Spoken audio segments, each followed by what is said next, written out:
Hello, 360 family. I am in India. Incredibly excited to be here, especially at the top of that RCB win last night. I was busy traveling. I didn't miss the entire match, but I've around about the 10 over mark with RCB's batting. That's where I had to go to the airport, and Jitesh Sharma had just come in then. And my boys were a little bit down and out. My two sons said, "We're not going to make it." And I told them, "Don't stop believing. Never stop believing." It looked highly unlikely for them to get there. After Virat getting out, holding out too long off, sort of just finding the outer part of the bat and a little bit early on that one, maybe squared up a touch too early.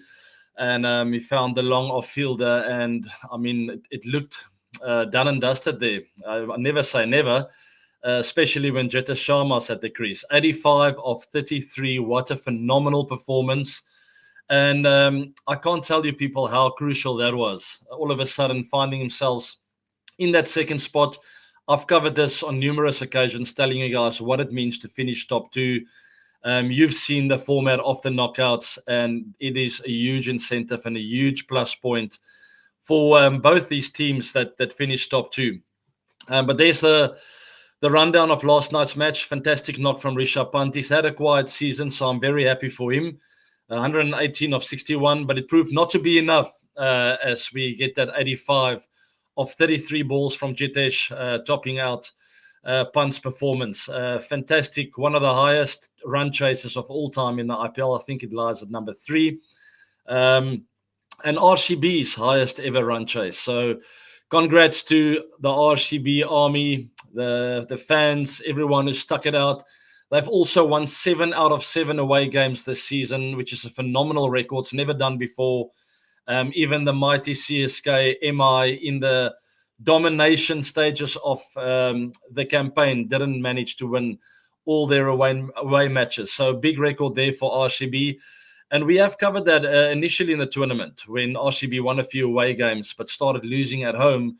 We said there was a bit of a warning sign, but they found that form at home and away from home towards the latter stages of the tournament and find themselves in a fantastic spot playing in qualifier 1. There we have it, RCB's top 5 run chases of all time. Last night's one right at the top, 228, LSG 2025. And then you see the rest dropping significantly because it's not easy to chase in T20 cricket. Maybe if you play all your games in Hyderabad, you have a good chance. But RCB just wonderful there last night. And you can see the other run chases. It's not easy to chase big totals because the pressure plays a role. The bowlers also know what to do when they're trying to defend, knowing the conditions because they've seen their own team bat on the conditions. So the batters would generally tell them, go to your slower balls, or the wide Yorker worked well, or don't forget about the bouncer. So all that kind of information usually stands with the bowling team when they try and defend. But RCB was certainly up to the challenge. Let's talk about Jitesh Sharma, guys. I know there's a lot of questions about him. There's a fantastic story that I'm going to share with you guys in a minute. But there's the question on Jitesh Sharma, sparkling innings against LSG. Pure timing with power and excellent shot selection. Spot on. He started with that flick. I still saw that. I was still at home before I had to leave for the airport. You could already see his intentions were clear.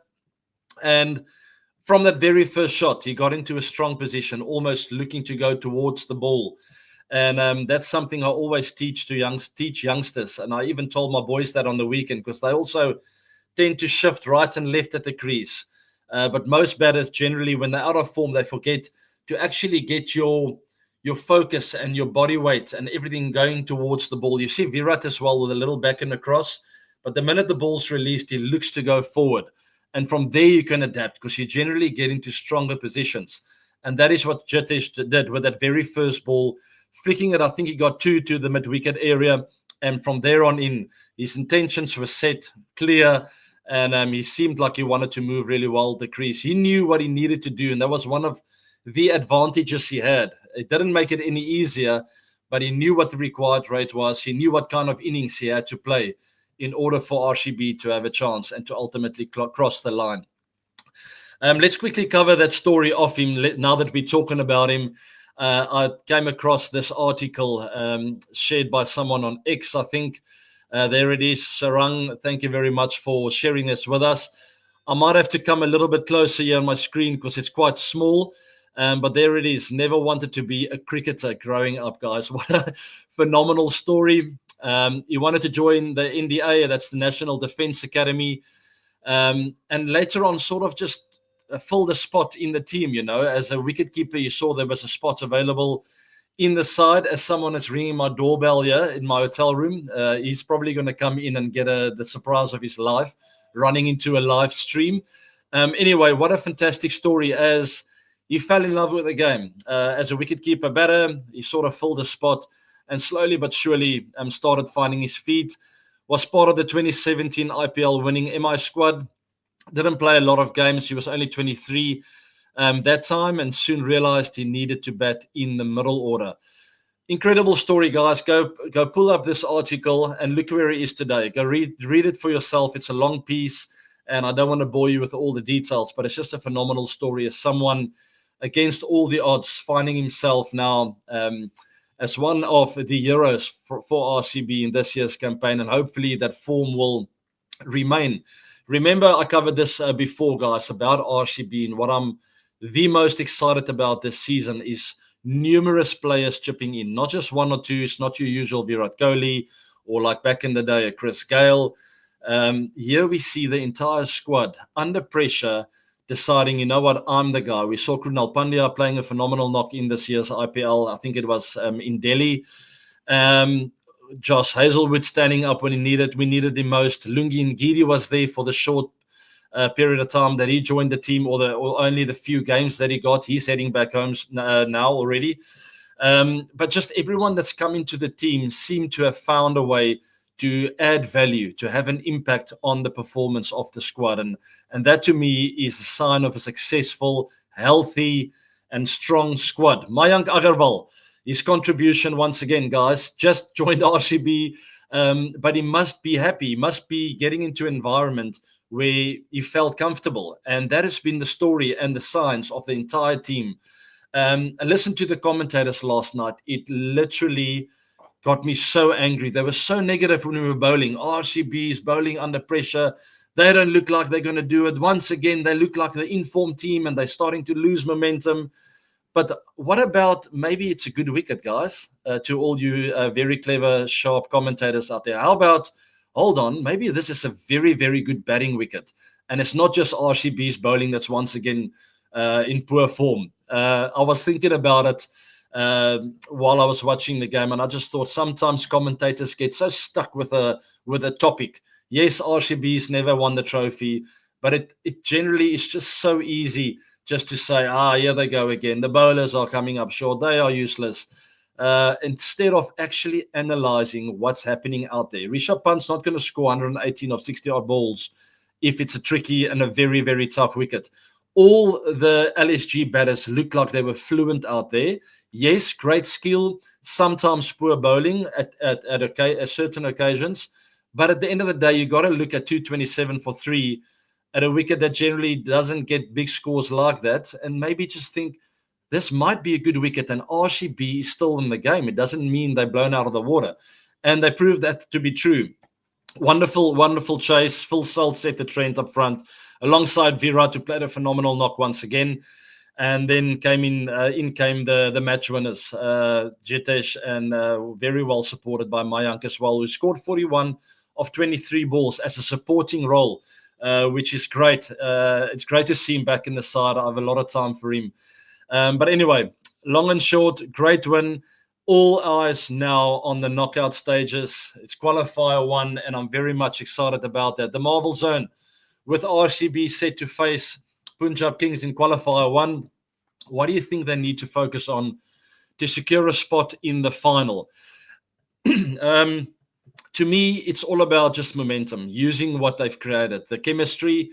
I've said this before with you guys, and I sort of just covered it now 2 minutes ago when I said all players must be confident going into this game because everyone's almost chipped in. The whole squad, even the guys on the side, seem to be happy. And I think that is what RCB needs to focus on is our chemistry as a unit, the different individuals chipping in, the leadership from Rajat Patidar with Virat Kohli. Josh Hazelwood, will he be fit? We'll wait and see. But what a great addition he will be if he can be fit and ready for this very important game. But to me, it's just a focus on the team. That's all. Not the individuals, not the heroes, the match winners, like maybe we've been guilty of in the past, putting too much pressure on a Virat, expecting him to win every game. It is a team effort, and teams that win this trophy stand together as a unit. And that is exactly what I want us to focus on when we go into this knockout game. Have full confidence in each other as a unit, and don't put pressure on yourself. Because the minute you start looking inwards, you realize that you are outnumbered out there. But when you look at your teammates and the squad and the chemistry you've created over the season, you realize that you're not alone. And that is when you start seeing very special individual performances like Jitesh Sharma last night, like a Mayank who's just come into the side, because they feel comfortable and they don't feel alone out there. So remember, RCB, you are not alone. You're a whole unit, fan base of millions of people, a very proud city who support you all the way. So just believe in that. Believe in the group and the unit that will stick together. DK said that Hazelwood will be fit. So let's hope we will see him out there. I see some reports of Danish Kartik saying that Hazelwood will be ready. There's just 1 day break between the two games. Do you see this as a disadvantage? How would this affect our team? Or will it keep them winning momentum? I'm leaning towards that. Winning momentum, lots of confidence. It's almost sometimes, I don't know if you've heard batters after scoring 100 or a big match-winning knock, commentators ask him, how do you maintain this kind of form? And very often the batter can't tell you. He's like, I don't know. I'm just watching the ball. I'm keeping it simple. And I was in those kind of shoes before in my career where sometimes you don't even know why you keep performing. That comes down to momentum and confidence and just the inner belief. So I truly believe RCB's got that in the squad right now. And now it's just a matter of copy and paste. Copy and paste, play the big moments well, like you have been doing the whole tournament. No need to do anything different. Just focus on where's the big moments, where can we identify weakness in the opposition, and do what you've been doing the whole season. We've won all our away games, guys, and this will possibly count as another away game, or at least a neutral ground. It's not at the Chinnaswamy, so even use that kind of momentum and confidence, really believing in your own ability. Super chat question to Shara and Hazelwood. I see their names have come up here. Always been a huge fan. You're my idol and have helped me in so many ways. Super happy with yesterday's win. As an RCB fan, do you think we can play both Tushara and Hazelwood? I love the look of Tushara in there yesterday. It brings a different dynamic to that bowling attack. And I do feel there might be a spot available for both of them. Maybe with a balance with regards to overseas players, not so easy, but a fantastic problem to have for Andy Flower and the management team that's got to make this big decision. But once again, I'll come back to what I said earlier, guys, the chemistry in the side. It almost doesn't matter who we pick at the moment because there's a belief, there's an inner belief, there's confidence, and there's momentum. So as long as you're clear with your roles, if Andy Flower picks both these players, just let them know very clearly what is expected of them.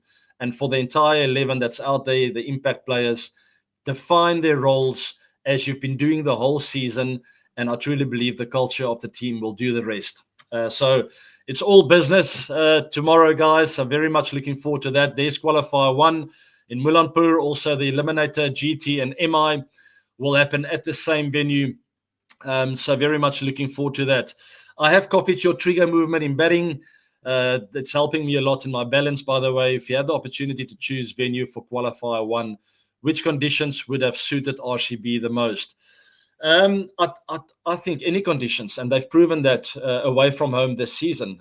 Every away game they've won, they found or ran themselves into different conditions. I think of Hyderabad's flat wicket, high scoring game, CSK's tricky wicket where it takes a bit more turn, with MS Dhoni's factor of understanding the conditions. MI at the Wankhede, every ground we played at was through a different kind of challenge towards us, and I feel it will be no different with this qualifier 1. All a matter of assessing conditions as quickly as possible, maybe waking up a little bit earlier than what we did yesterday. And what I mean by that is I don't think the bowlers bowled badly. There were just some basic errors in the field as well that didn't support the bowlers. So make sure we tidy up on the smaller stuff, the 1-inch things. I don't know if you've seen Any Given Sunday with Al Pacino. He talks about the 1 inch. It's not always the kilometer that counts or the big meters. It's sometimes just a little fumble in the field that breaks the momentum of the bowler. So no matter where we play, I'm not too worried about the conditions because we have more than enough experience in that side with the Virat, Rajat, and many others. It's about assessing the conditions as quickly as possible, not giving away easy runs or not losing unnecessary wickets if we bat first, and doing the basics well, especially in the field. That generally sets a great trend. If we're bowling first, make sure we do the basics well in the field and support our bowling unit. All right, so that is the long and the short for me, and the same will apply for GT and MI, for both of them to assess conditions, but we'll get to that game the day after RCB and Punjab Kings will play.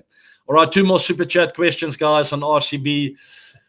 Big fan, thank you very much. I want to ask if Tim David is not fit, Tim Seifert should play instead of Liam Livingstone. I've got to say it might be a bit controversial, but I'm leaning towards what you are saying here. Liam is a wonderful, wonderful player. And remember, he adds that bowling option as well, where he can bowl leggies and offies. So that's maybe where he gets the nod. But form-wise, with the bat in hand, I'm a little bit worried about Livingstone at the moment, where it was quite a soft dismissal yesterday, falling over. Generally not a good sign for a batter. When you do that, it sort of tells you that he's not in the form of his life. He's really struggling a bit. So in that regard, probably leaning towards Tim Seifert. But difficult one because Livingstone offers you the ball option, right? The bowling option with leg spin, off spin to both right and left-handers. He's good in the field, and he also brings some leadership qualities as a very experienced player.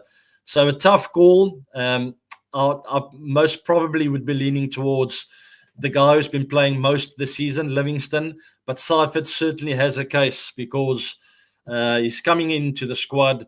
He's in good form. He scored some runs not long ago in different leagues. So tough call. I'm very happy that I'm not the coach. But I'm sort of fence sitting. I know. I'm not making a call, and I apologize. It is a tough one. Maybe you guys can vote. Let me know what you think. Do you go for the new guy and take a bit of a risk and sort of rely on his form of late?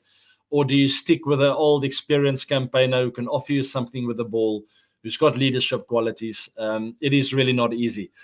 Next super chat question. Let's go back to 2011. You guys didn't even have a one-day gap for the finals. How much did it affect? Yes, that is the reason. No excuses, guys.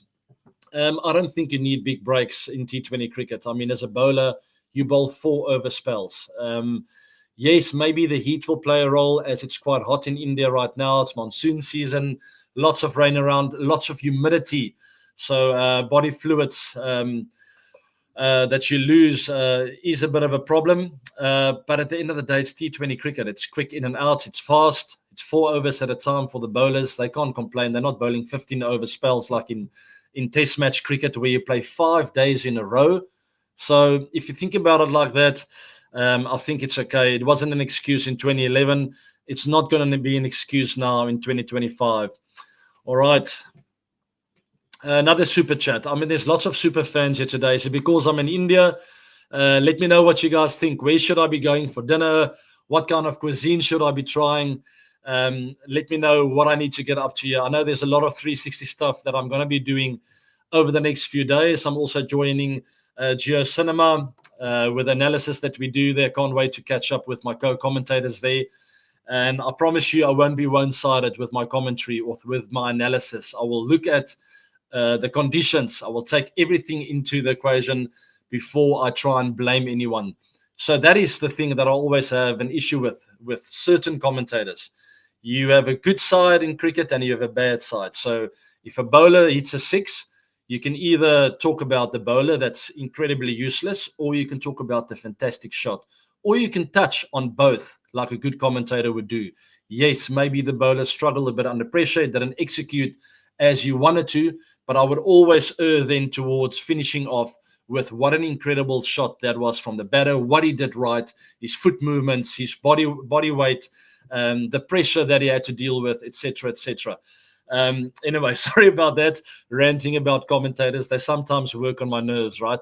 Anyway, ABD, prank on Kohli, please, or other players at RCB. Maybe I'll figure something out. Let's just touch wood, hold thumbs, cross our fingers that RCB will win the next game, and then I will be going to the ground for that final. I absolutely cannot wait, and I hope and pray it will work out that way. But that might be my perfect opportunity for a prank. Yeah, it's on the 360 show now, so I'll update you guys with that and maybe do a little prank on Virat. I don't know. I don't think he watches the 360 show, so maybe he doesn't even know that I'm coming, but I will be surprising him and maybe even giving him a scare. So stay tuned for that. Big fan, AB Sir. I still remember your knock against Gujarat Lions in qualifier 1 when we lost early wickets. Man, it was one of my most memorable games of my entire life. We were under so much pressure. I remember even struggling to breathe as I came out to bat. But somehow it's one of those knocks that I spoke about earlier, where I was there afterwards at the post-match conference, and I could hardly recall how that happened. And that's due to form and just self-belief and a healthy team environment. Sometimes things just happen and you can't explain it. But one of my favorite knocks of my life, there's no doubt about it. But in such a high that we were right there, we went on to such a low in the following game. But yes, so many great memories of that season. Thank you very much for that question. If Tim is out and Rajat's leading, I reckon we can squeeze in an Indian batsman, maybe Chikara, to finish and fit in both overseas quicks with Bhuvi. Guys, so it's tricky, right? You got to get the balance right. I don't know if we should be chopping and changing too much now after such a fantastic win. Generally, 99 out of 100 times, the best coaches in the world will tell you change absolutely nothing. You take that squad, that 11 that won, the impact players, and you copy and paste that right there. So I wouldn't be chopping and changing too much. There is a couple of things that we need to think about, especially with Hazelwood being fit. But I would say minimal changes in that squad. Don't upset the momentum we have.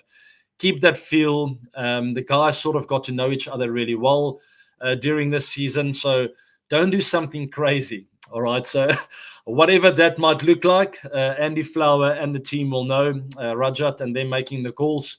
So let's hope they get it right. But whatever team they put out there tomorrow, I'm confident we will put the right 11 out to go and get the better of Kings Punjab. SA WTC Oz has many trophies, want SA to win. Best of luck. I almost got that first word wrong, but I've got it now. Best of luck. That was a dangerous word to just throw out there, but thanks for that.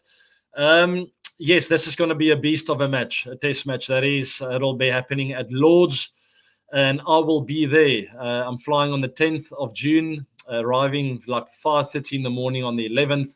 Going straight to the ground with my boys, and I cannot wait to watch this test match unfold. South Africa and Australia, and I've covered this, and I will do a bit more analysis of the game in the next week or so, leading up to that big match. But I know I have covered quite a bit of this, so I'm not going to bore you guys with this. I told you Australia will be favourites going into this. It doesn't take a rocket scientist or a legend of cricket to understand that. Australia's got more experience, more informed players, better stats from their batters and their bowlers. But South Africa come with the heart, the resilience, the never say die attitude, the diversity of our beautiful rainbow nation. A lot more emotion when I talk about them, because that's what we bring to the party. And that's what we've always brought to the party as a cricket team.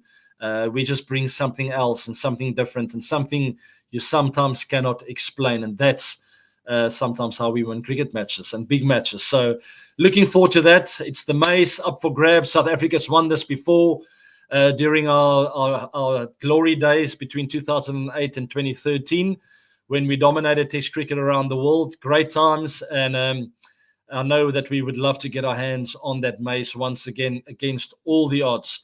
Virat Kohli, let's talk about him quickly. I touched on him earlier, that I'll hopefully surprise him in that final. But I see a question of him. He's coming back from Test retirement or RCB winning first IPL trophy. Which one you'll choose? Oh, my goodness, IPL trophy. Absolutely, every day of the week. I've seen Virat play a lot of Test matches. He will be missed, so I'm not saying I don't want to see him play Test cricket again, but I've played a lot of Test cricket against him. I've watched him on the television screen, scoring Test hundreds left, right, and center. I haven't seen him lift an IPL trophy. So that will be my pick, Srihari, and that's what I will be rooting for. There's no doubt about it. All right, we're almost finishing up, guys. Let's a couple more super chat questions. We've done. Let me just go back to the topics. We'll pull up the playoff games again just to sort of get into that mood. But I've grown up watching you. Thanks for the memories. Thanks for that. My super fan, Daulat, I'm not sure how to pronounce it. I hope I'm getting it right. In finals, I want AB and Virat Abrat moment after lifting the cup. Nothing will give me more pleasure if they allow me onto the ground. If Virat gives me the nod that I'm allowed to come close to the trophy, we'll see. I think he'll be so happy that maybe he will allow me to go on. We'll see. I'll touch base with him closer to the time. Let's just get through this qualifier one. Can you come and play in the playoffs if possible?